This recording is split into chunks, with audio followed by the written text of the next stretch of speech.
একজন বলে গেলেন তার বাপ দাদার কবর ভেঙে চলে গিয়েছে, অর্থাৎ নিজের পূর্বপুরুষের মাত্র যে স্মৃতি সেই কবরটুকু তিনি ধরে রাখতে পারেন নাই। আজকে তারা ঘরের বাড়ি, সেই বাড়ি প্রত্যেকদিন রাতে দুশ্চিন্তা নিয়ে তাদের ঘুমাতে হয় যে সকালবেলা তিনি কি নদীতে থাকবেন না মাটিতে থাকবেন। এইটা কিরকম বিচার?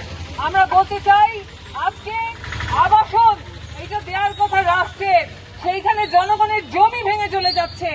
আমরা আশা করব যে সরকার এইবারের বাজেটে নদী ভাঙন প্রতিরোধে, জলবায়ু পরিবর্তন রোধে, এই ভালনারেবল মানুষদের জন্য যারা দুর্যোগ প্রবণ এলাকায় থাকেন, যাদের ঘরবাড়ি নদীতে ভেঙে যেতে পারে, তাদের জন্য বেড়িবাঁধ নির্মাণে বিশেষ বাজেট রাখবেন এবং একই সাথে এখানে যাদের ভাঙনে ঘরবাড়ি চলে গিয়েছে তাদেরকে ক্ষতিপূরণ দিতে হবে, তাদেরকে জমি বরাদ্দ দিতে হবে, তাদেরকে পুনর্বাসন করতে হবে।